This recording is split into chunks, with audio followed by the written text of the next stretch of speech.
You're too expensive. You're too expensive. You're too expensive. You're too expensive. Definitely one of the most frustrating things to hear as a freelancer. So in this video, let's talk about the 3 underlying real reasons why a client says those words, you're too expensive, and what to say the next time you hear that dreaded phrase. Hey, it's Daya, freelancer, digital business manager, most recently an entrepreneur. And as always, you can find sections on the play bar below if you want to skip to a certain part of the video. Your time is precious, so take what you need. And if you want to watch this on 2x, I won't be offended in the least. Okay, let's dive in.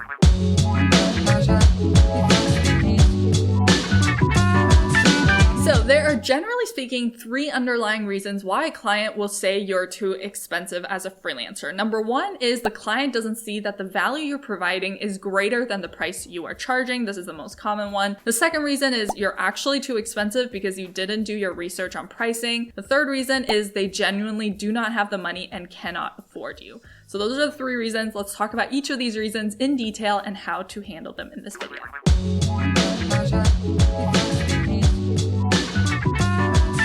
First reason a client could be saying you're too expensive is the most common one in my experience. This reason is that the client does not see that the value you're bringing to the metaphorical table is greater than the price that you are charging. The client thinks it's not worth it. So to solve this issue, we have to address value perception so they see that the value is greater than the price they're paying. You have to be very clear about the value you bring to the table. Nobody knows as much about the value you bring than you, because a client is really not paying you for writing copy or for project management or for helping with their inbox. They're paying for what that service will allow them to do in their business, aka free up time, help them land more work or clients, reduce their mental strain, make even more money, etc., etc. So it's very important that you are clear on what that is beyond just, I help clients with email management. What is really in it for the client? What does the client really care about at the end of the day? And an important note here is it's also not just about how valuable you know your service or product is. It's about how valuable the client thinks your product or service is,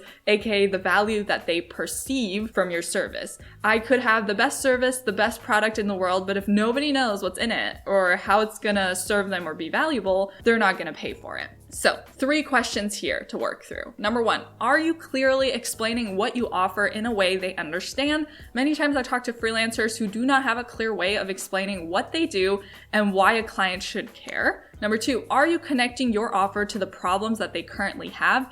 Do you actually understand their problems? I almost never talk about my services until I get a good feeling for what they're struggling with in their business so that I can actually tie what I do to their current problems instead of just being like, here are all the services I offer. Hopefully something fits wherever you're at. I have no clue. It's really important that you get to the point of what hurts in their business, what hurts them right now, what is friction, what is pain, you know? The third question is, are you highlighting the return on investment or value that this service will unlock for them and how this ROI, return on investment, will be greater than the price point you are proposing? So focus ultimately on what's in it for the client, highlight that competitive advantage, and tie it back to the problems they came to you with.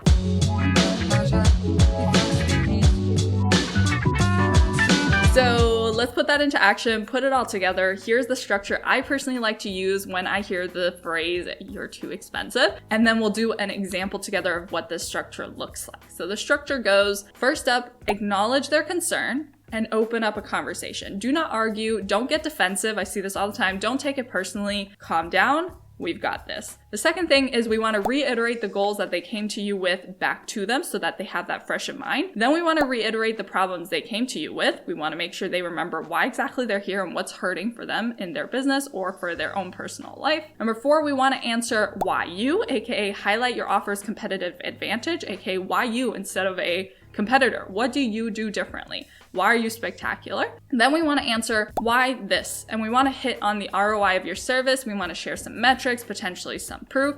And finally, we want to look for their final objections and keep that conversation flowing, because when they're sharing their objections, it's much easier for you to gauge where they're getting stuck on and offer solutions to fix that point where they're stuck on. I don't have an eloquent way of saying that.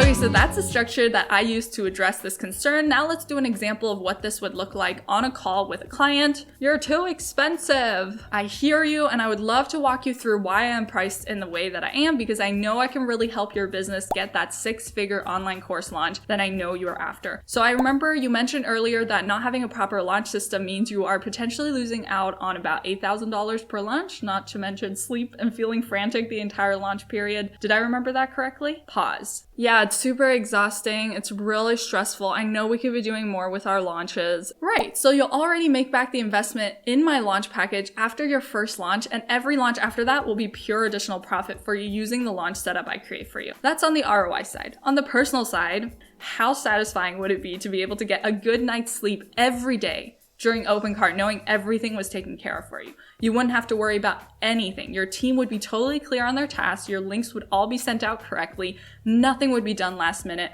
What would that be worth to you?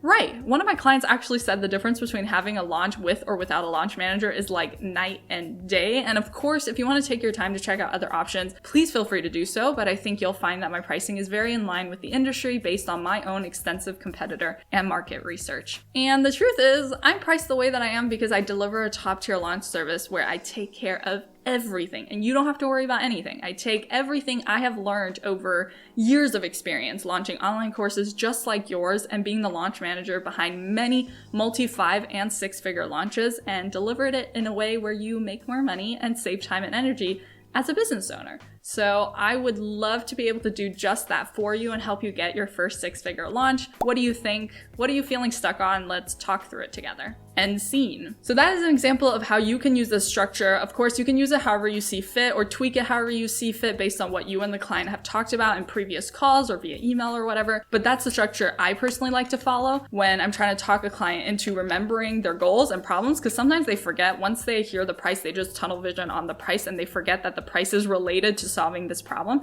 So we want to remind them of why they're here, why this should matter to them, goals and problems. We want them to see the value, see your competitive advantage, understand the return on investment of your service, and tie all of that together to what they're looking to solve and what you offer.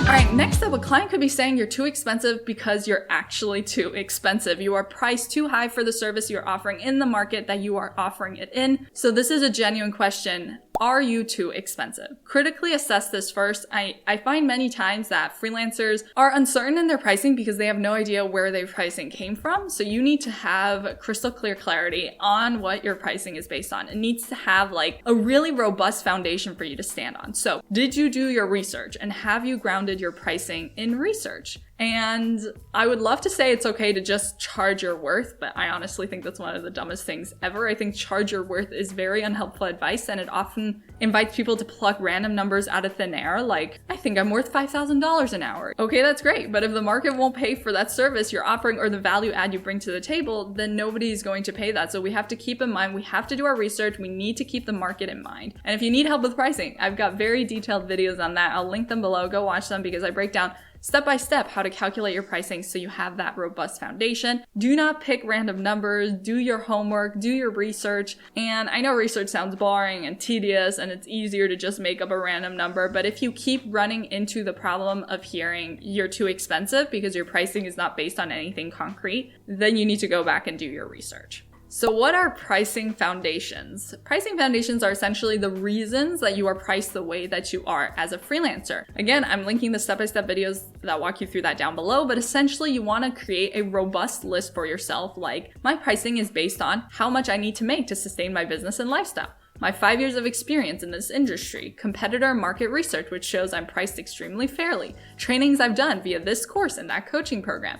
My soft skills mean I'm an over-deliverer and great communicator, etc., etc. Make yourself a bullet point list to base your pricing off of. When you have that clear foundation, it all becomes very black and white. Like, it's not negotiable, it's nothing personal, it's nothing emotional. This is what will give you the confidence and certainty in your pricing. And that's really important because when we talk about pricing, we want to be confident. We don't want to be wishy-washy, like maybe 20, maybe 30. I don't know, whatever is fine with you is fine with me. We want to be like, this is my pricing. I know what it's based on. You don't have to justify that pricing to anybody else, but if you want to, you have that in your freelancer toolbox, if you will.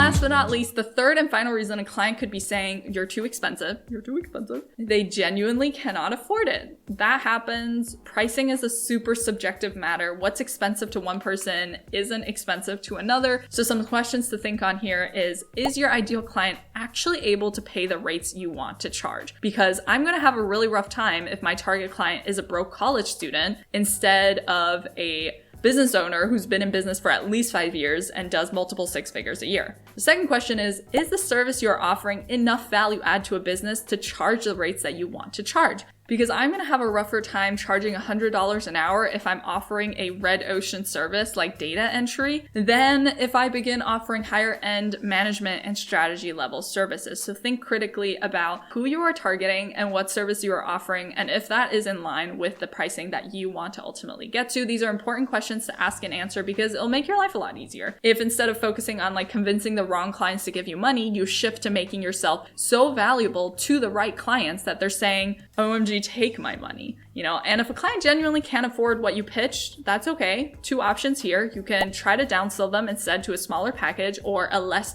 hands-on service where you're less involved, or refer them out to someone else, which is always good to do because reciprocity and all. And now that you know how to respond to you're too expensive, time to figure out why you're not making as much money as you want to as a freelancer. I'm just trying to slide awkwardly. Click on this video to find 7 reasons why you're not making more money as a freelancer. Right here. It'll be a good time. You got it. Click here on that video. And as always, thanks so much for watching, and I'll catch you in the next one. Okay, bye.